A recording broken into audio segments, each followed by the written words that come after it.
So just looking at some of the earlier questions, I see, Maria, there's still some new questions coming in for you. So maybe I could go back to you and pose some questions to you.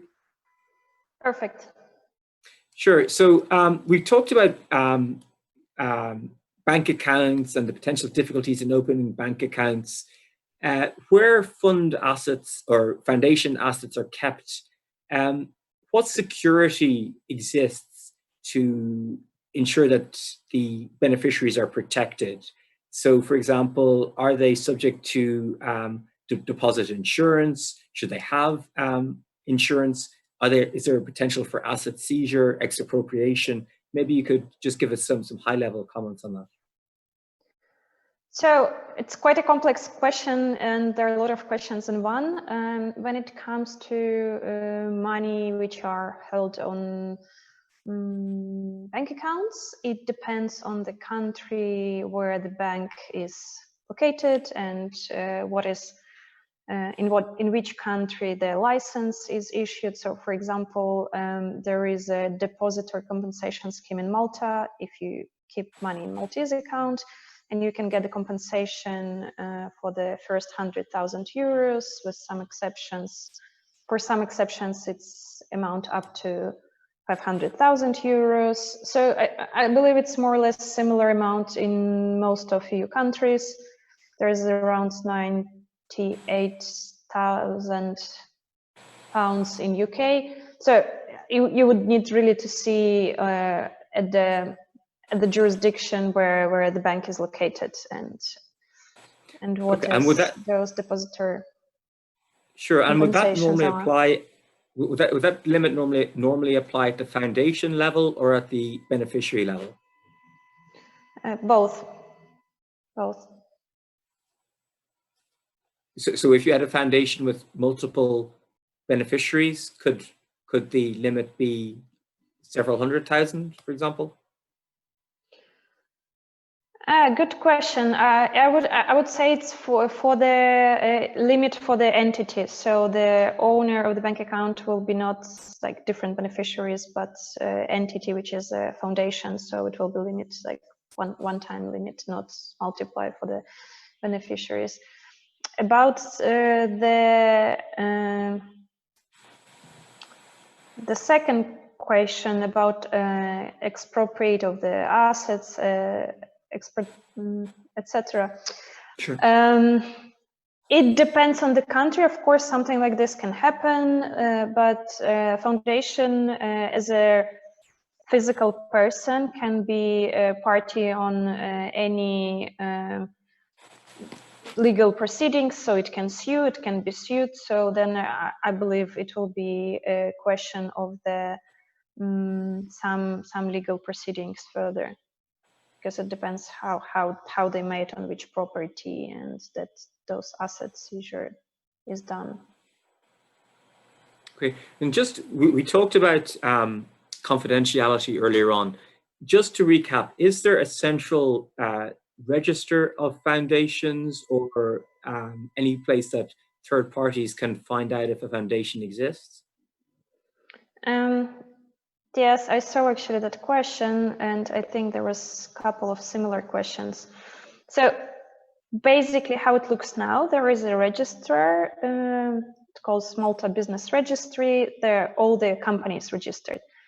The same applies to foundations. So basically if you have a foundation, it will be registered and shown at the registry, but if you compare it with companies would have more information. Foundation, it will have only name and the number of the foundation.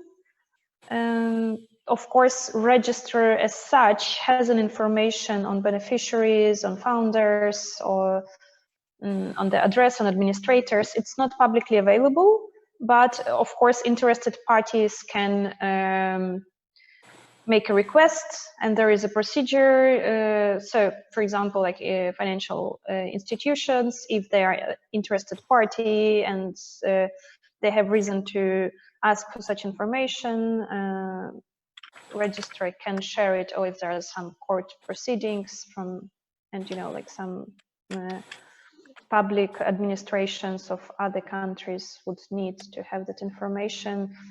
Of course, respecting the exchange of the information, and it might be shared.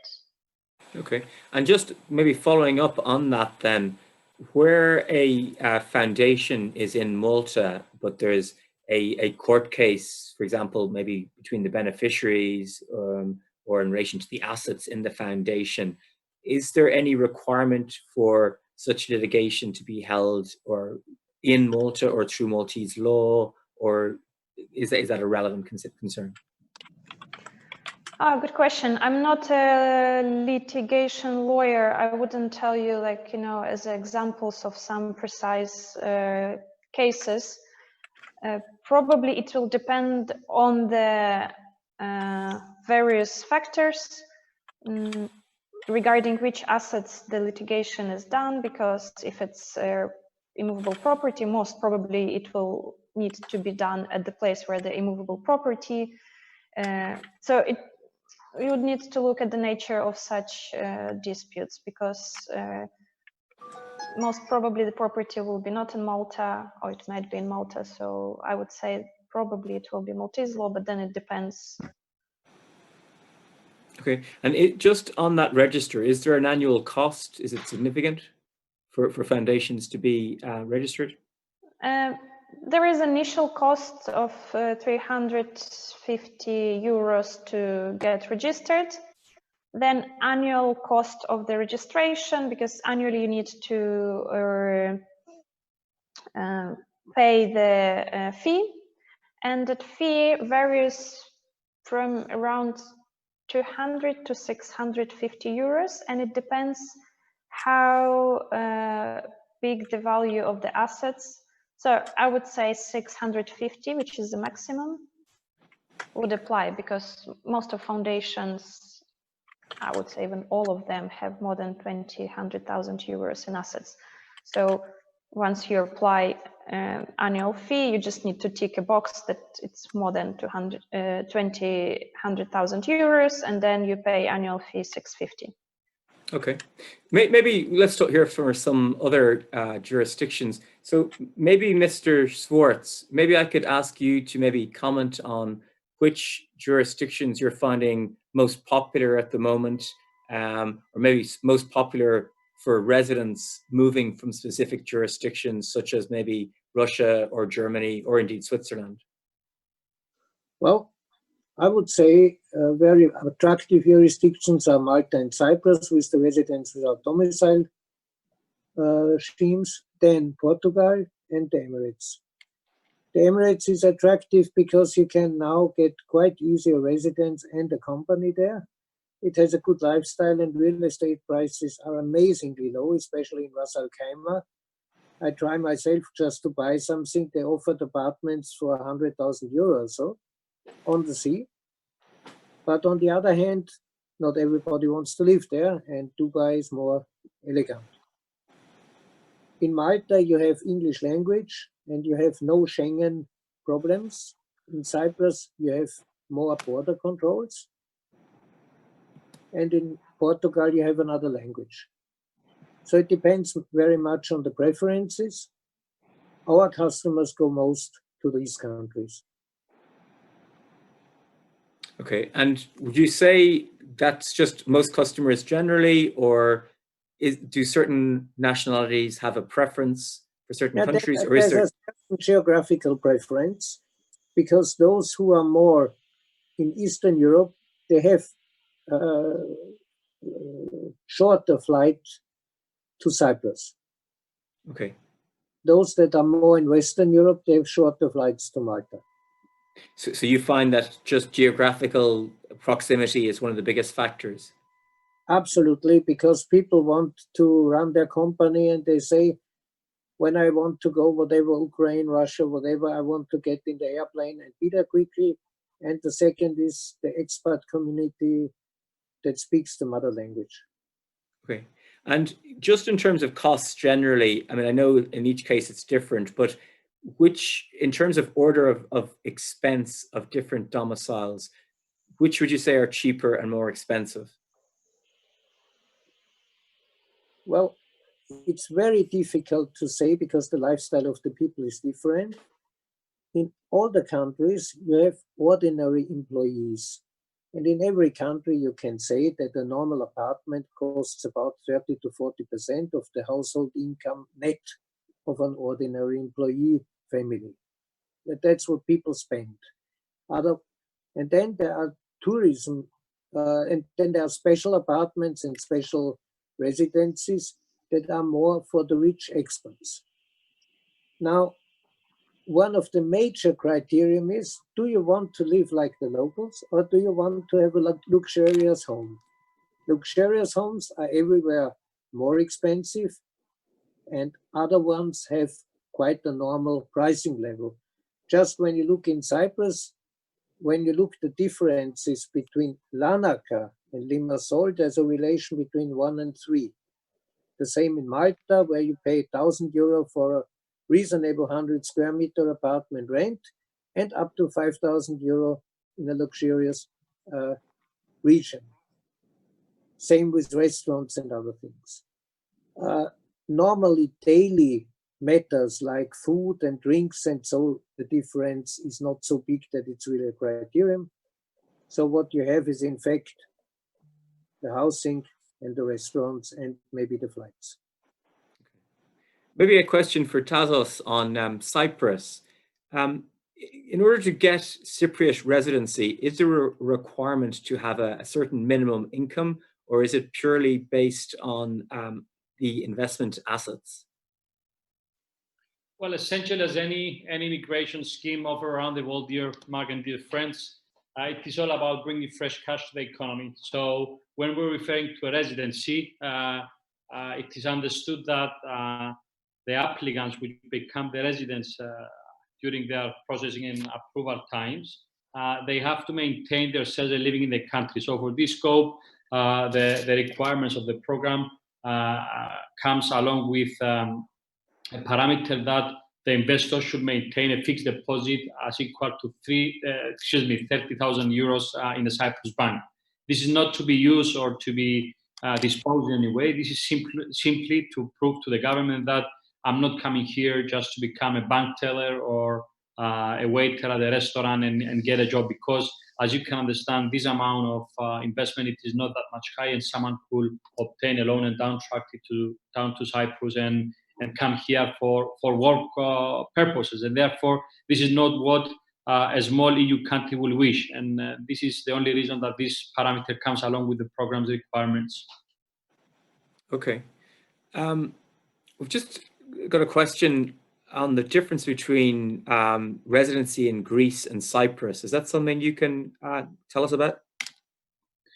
Well, basically, the residency of Cyprus is a permanent establishment for the people that they wish to have access to the country unobstructed anytime for lifetime. So basically, as we have explained during presenting the program benefits on the slide, the permanent residency program of Cyprus is a permanent one from the very beginning. Once you get it, it's valid for a lifetime, and it's not a sort of a golden visa that has to be reformed and involved into a permanent residency at a later stage. However, I clarify that the residency program of Cyprus is purely for residency purposes in Cyprus. It is, of course, much easier to obtain a visa traveling as a Cyprus resident and a permanent residency holder of Cyprus, obtain a visa traveling to Greece or elsewhere under this status instead of using your Chinese, Russian, or whatever sort of other nationality status. Just to clarify, once someone gets the residence permit, what's the relationship between that and getting a passport? Or is there a relationship? It's not at all. I mean, the Cyprus status from the perspective of obtaining the Cyprus passport, you are an EU citizen. Once you get a Cyprus passport, you are part of one of the 28 state member countries of Europe. And more than that, with the Cyprus passport that I have mentioned during my presentation, you can freely travel to 174 countries globally. And therefore, you understand it's way different of being a citizen and a resident of a country. Very good. We've had quite a lot on Cyprus and Malta. Maybe turning back to Mr. Schwarz, is Gibraltar a domicile that you are familiar with, and would you like to comment on that? Well, I have been in Gibraltar. I would not recommend to live there because it's very small, and most people who live in that area like to live in Marbella and go there from some time for their business. There are people who like to live there. The taxation situation is attractive. If somebody is a wealthy person, I don't think he will live there forever. Okay, I have to say I'm a big fan of Tarifa, which is not too far away over the border, but not sure how long the border will stay open with Brexit. Who knows? Mark, if I can add here, because Sure. I saw a question about the Gibraltar and Malta and Cyprus. Like, there are also some attractive schemes of residence in Malta, and there is one which is more tax status scheme, which is required like 15K minimum tax, and there is also no minimum requirement of days spent in Malta. So probably it may be one of the solutions, but of course depends if Malta is considered as a potential jurisdiction. Well, if I may also add, with your permission, dear Mark, this is what I believe makes the Cyprus programs distinct, is the fact that essentially there are no resettlement criteria. It goes without say that once you are a citizen, again, you become a European citizen, you only need to show up once every 7 years. And even with the residency, you just need to show up once every 2 years. I mean, there are no resettlement criteria, no language criteria, and no examination criteria. So it's quite flexible to that extent. However, just sharing with esteemed co-participants on this panel and also the people that they're viewing our discussion, to our experience all these years serving international clientele, and after it evolved and it grew with the two investment immigration programs, we have seen that people, and we can safely say that because, as I have mentioned, being the owners of the International School of Paphos, we have a roster of 1,000 students, and it composites of 49 different ethnicities. So you can understand how multicultural the island is. And to our great surprise over the last years, that because, and I think similarly with Malta, a couple of decades ago, we didn't really have investors from Asia. It wasn't that open to this part of the world. But now we can see that these people, they come and they become part of these communities, part of EU. They expand their boundaries. They have foundations. They have structures in Europe, and giving themselves and their family a better place to live, with better conditions to live, more favorable taxes and better education, safety. All these elements are things which they become more and more essential to the establishment of any family or any business. I mean, they might have been trends in the past, but we can all see that these are becoming essential elements of our lines of business. So we all need to consider what our countries has to offer. Of course, there is no perfect country. It's a matter of options, and this is what we are offering to our investors and our associates. Options, but it's good to spot out the good things that we have to offer. Sure. Mr. Schwarz, yeah, you have a comment? Yeah, I feel like I have maybe a small comment. I absolutely agree to that, but we have to look from where the people come, because citizens of the European Union have the right to reside automatically, and in fact, they don't need a big scheme, while citizens from outside the European Union have a different status. So more or less, they have to buy their right to have a visa and so on. For citizen, if a German citizen comes to Malta, I tell him, take the money out before, make a company with an employment in Malta. You pay 250 euro tax and social security if you're employed for 1,200 euro, rent an apartment, and you need no scheme at all, because your other income is outside, and what you have before is the money you live in Malta. So for EU citizens, we don't need, in many cases, expensive schemes, while for non-EU citizens, it's very important to have the security and the right to stay there permanently. Okay, and maybe just following on from that, thank you for that. Maria, just on the domiciliation scheme you mentioned for Malta, is there a minimum asset amount that's needed for someone to avail of that? So basically, it depends on the scheme, because we have a couple here in Malta. The one which is with the minimum tax, it requires to obtain the property with the minimum value. It's around 220,000 euros, but there is a slight discount for the some special territories which are less developed in Malta. So it's around 200,000, 20,000 euros investment in the property, and at the same time you can rent the property with minimum of 9,800 euros, which is I would say normal 1-bedroom apartment in the central area of Malta. So it's not higher price, which would be, you know, for a special scheme or for high net wealth individuals. So basically there is a requirement or to buy property or to rent property. There is another scheme like visa and residence program in Malta, which is a bit different. There is no minimum tax, but you need to make an investment in the governmental financial instruments like governmental bonds, stocks listed on Malta Stocks Exchange, and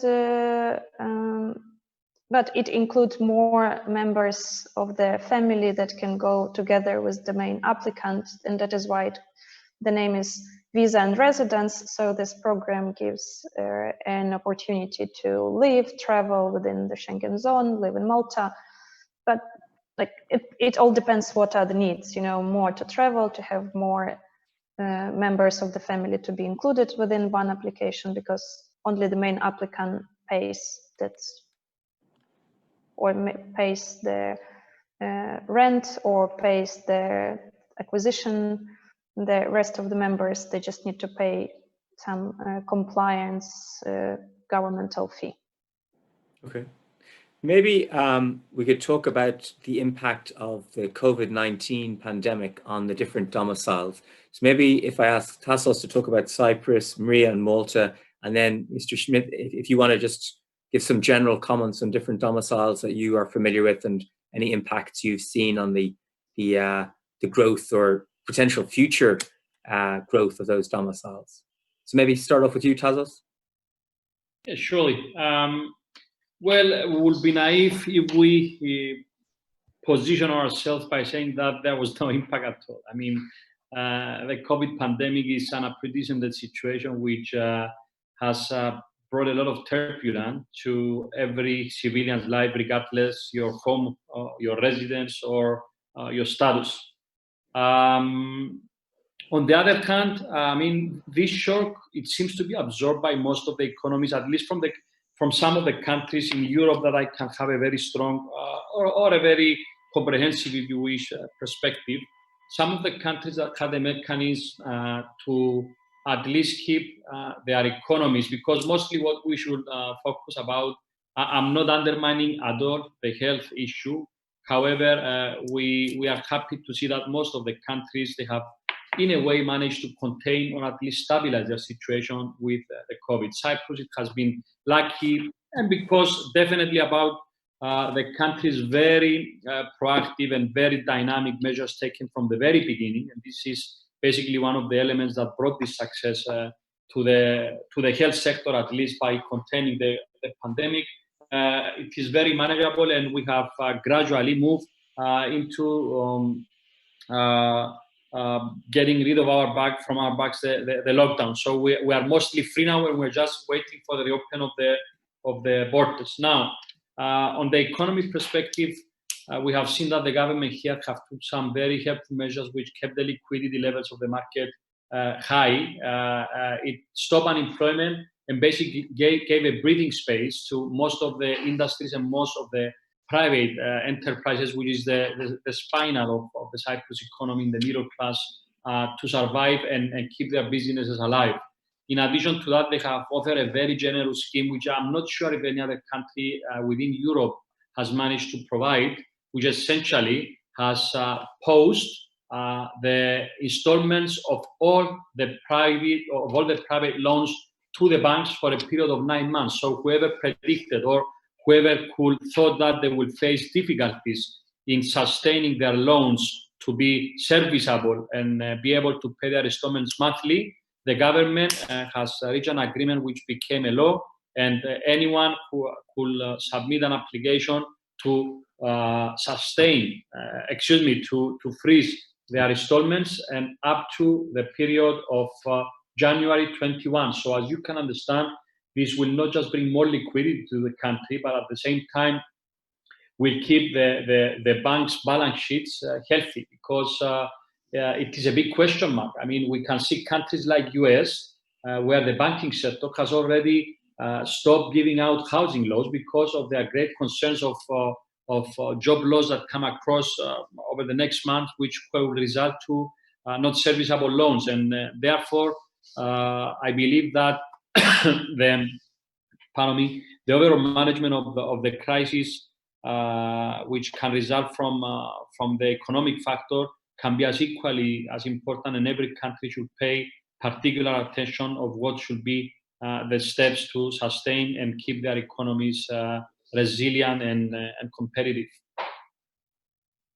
Okay, Maria, maybe hand over to you. If I need to comment Malta, I can say that probably, at least I felt one of the luckiest person to be locked here, because as I was speaking with our colleagues in different jurisdictions, clients from different countries, Malta is one of those little amount of countries where which didn't implement obligatory lockdown, so we were able all the time to go out.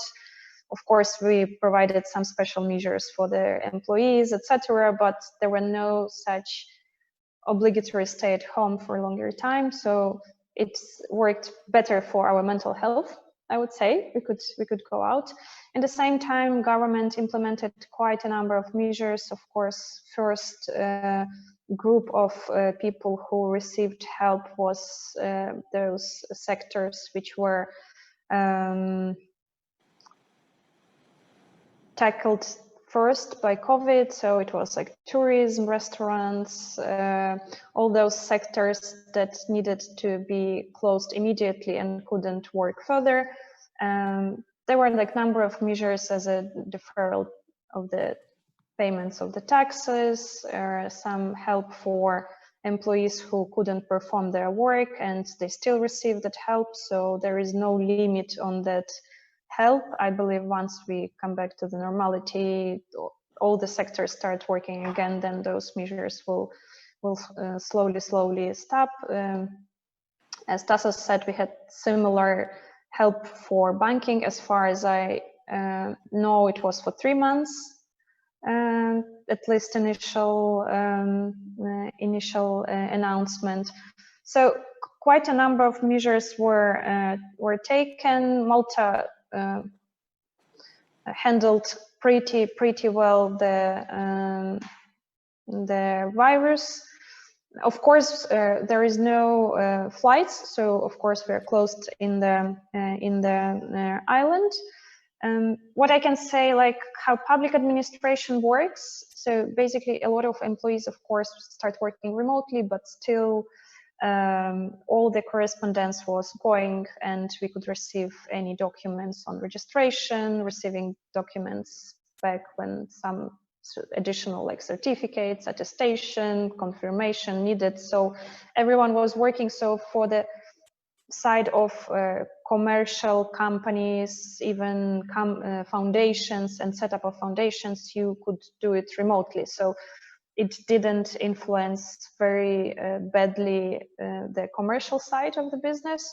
If I say about the residences and passports and all those schemes, of course, clients got influenced in like their documents are still being accepted, they're still being proceeded, but there are some stages where you need to get personal identification, to get photo, print screen, to sign papers at least once. And of course, with the restrictions of travel, this was prolonged, I believe, till the mid of June.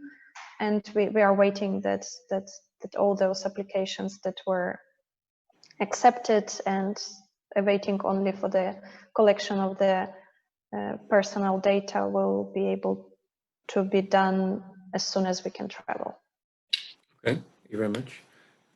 Mr. Smith, maybe I could, or Schwarz, maybe I could turn to you and maybe also ask you, there's questions coming in just on any consulting firms that you work with who can give sort of global advice to potential people moving residents. I don't know if that's something that you do yourself or who you work with. Maybe you work with local agents in different jurisdictions. Depends on the country where they come from and where they go to. Sometimes we work with colleagues, of course, we have thousands of contacts. About the question that was asked originally, I think this whole COVID story has some political impact.